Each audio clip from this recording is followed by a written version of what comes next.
Huy, magpapasko na. Pretty ka pa ba? Welcome to Holiday Karipas Podcast.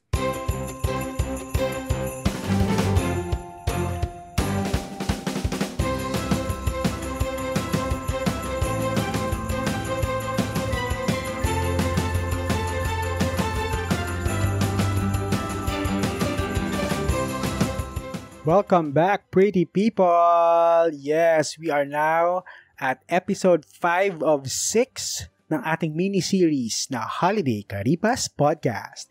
In this special series, we have 6 short episodes at pag-uusapan natin at bibigyan ng solusyon ang mga holiday dilemmas ng ating mga storytellers. Kung first time mo dito sa podcast and hindi nyo pa napapakinggan ang mga previous episodes, feel free to go back and listen to those pagkatapos yung pakinggan itong episode na ito. Okay, hindi naman required na pakinggan yung episodes in chronological order. For this Holiday Karipas Podcast and yung mga previous episodes natin. Lahat naman ng mga episodes natin ay evergreen episodes, meaning you can listen to it in any order at your most convenient time. Okay, give us a follow na din para ma-notify kayo kung may bago tayong upload na episode. Pero, for this week, isang holiday dilemma ang ating pakinggan involving family relations. Okay. Let's go ahead and let's listen to our story in this segment we call Pasquestion.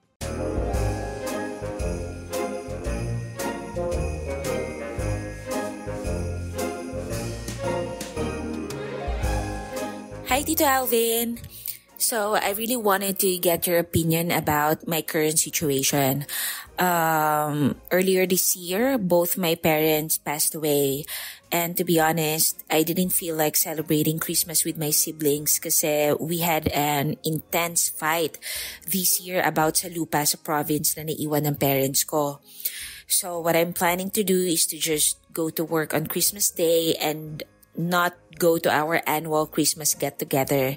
And to be honest, I don't think that even the holiday spirit could resolve the damage that my siblings and I have inflicted on each other. So, my question is, am I a bad person for doing this, for not even considering on going to our Christmas get-together? Okay, so it's sad to hear that you and your family have a rift going on regarding sa pinamanang lupa. And hindi naman bagong balita yan sa ating lahat. Yung usually pinagtatalunan ng mga magkakapatid, yung hatian ng lupang pinamana sa kanila. Medyo sad lang na all this happened in time of Christmas. Kasi I guess that's the reality of life. Lumaki siguro tayo on the idea that Christmas is the season of love and sharing. Totoo naman yan eh. Christmas is the season of love and Christmas is the season of sharing. Pero hindi lang siguro na isama yung idea na hindi ito applicable sa lahat ng bagay at sitwasyon. May mga tao dyan na nagsiselebrate ng Christmas mag-isa, nagsiselebrate ng Christmas ng may konting problema, okay? Hindi lahat. It's not really an encompassing idea that Christmas is a season of love. Yes, it is. Pero may different levels yan depending sa pinagdadaanan ng tao. Personally, I've been in a similar situation like this. May mga extended family members na nagtalo or nag-away, kampihan dito, kampihan doon, and to make the long story short, nagkaroon talaga ng malaking gap within the members of the family. Kami pa naman yung family na sobrang laki, as in ang dami namin. So imagine every holidays, nag-meet talaga kami annually. Pero since meron na nga naging hindi pagkakaunawaan, nag-stop na din yung reunion na ginagawa namin yearly. So we just opted to celebrate the holidays, yung Christmas and New Year's, with our own families. Medyo separate na. Medyo malaking adjustment at first kasi nag-iba yung dynamics na yearly nakaschedule ka na pupunta ka sa bahay nito kasi may yung kayong get together, pero as the years go by nakasanayan ko na din yung bagong setup na wala nang ganong klaseng reunion. Meron din akong mga nakitang stories usually coming from the LGBTQIA+ brothers and sisters na meron ding gap between them and their parents or mga legal guardians kasi nga hindi sila tanggap kung sino sila. Okay, dito naman papasok yung tinatawag nilang chosen family. Sila yung pamilyang pinili mo kasi alam mong tanggap ka nila kung sino ka pa. They accepted you for who you are.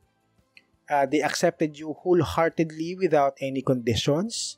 And it works.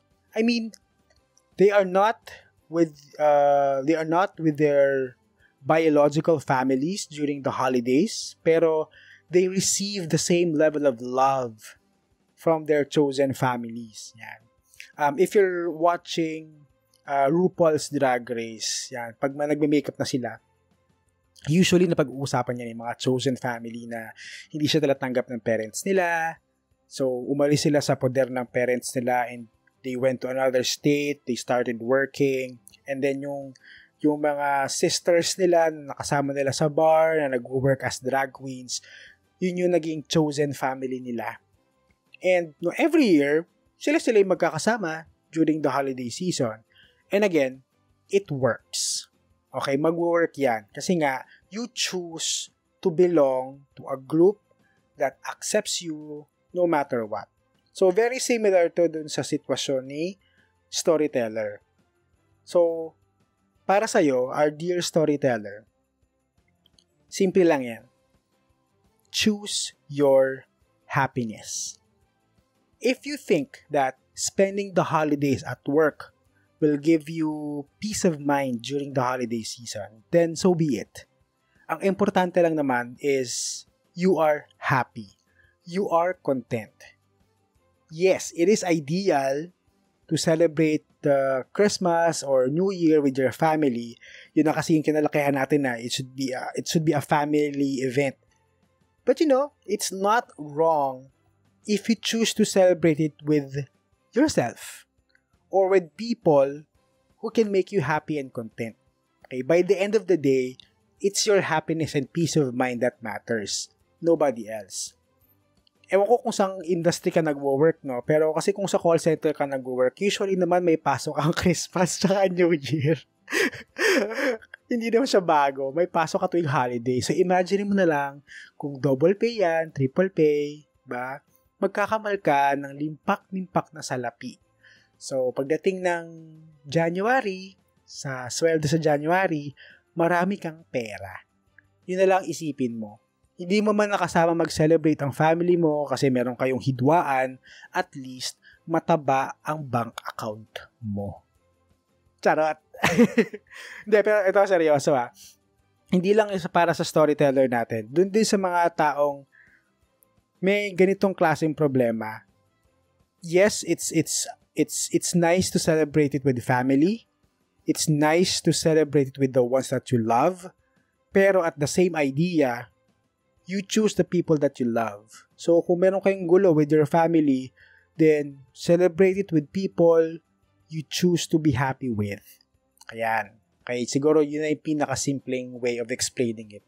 Ako naguluhan pa rin ako ng konti, pero feeling ko yun yung pinakasimpleng way para maintindihan yan. Walang problema dyan, storyteller. Kung gusto mo magtrabaho during Christmas, go. Okay? Now, if ever naman na magkaroon ng opportunity na magkaayos kayo before Christmas or para magkita tayo sa Christmas para pag-usapan tong gulong to, wag mong i-close yung doors for that. Have an open mind. Mali mo, yes, meron kayong gulo, but this season will be the glue na mag-aayos sa'yo with your family.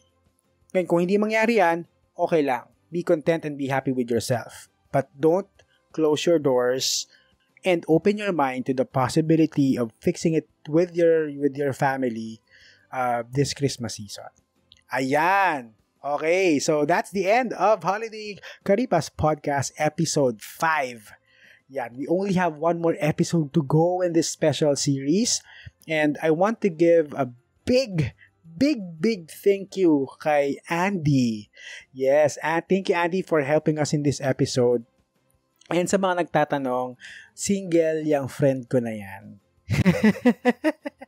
Pero kidding aside, thank you so much Andy for helping me. Tatanawin kong malaking utang na loob. Hanapan ka na ng jowa. Charot. And kung gusto nyo ipahiram ang mga boses nyo tulad ni Andy, and gusto nyo maging boses ng ating mga weekly stories, feel free to send me a message para ma-schedule natin yan. Kaya malay mo, nasa voice acting pala ang ikagiginhawa ng buhay mo. Charot. I mean, baka nasa voice acting pala yung yung skill mo, 'di ba? So kailangan mo nang pagpapraktisan. Perfect itong podcast na ito. Basta kung gusto mong i-try na maging storyteller of the week, just let me know. Send me a message here sa Facebook or sa Instagram or send me an email.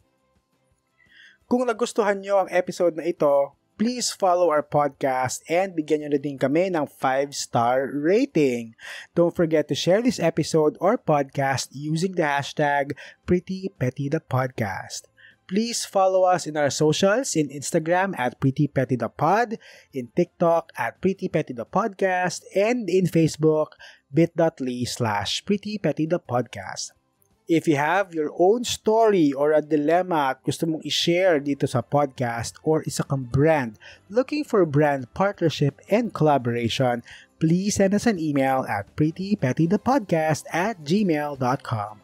And with that, lagi nating tatandaan to always stay pretty at huwag maging petty. Bye! Oh my God, ang taas na.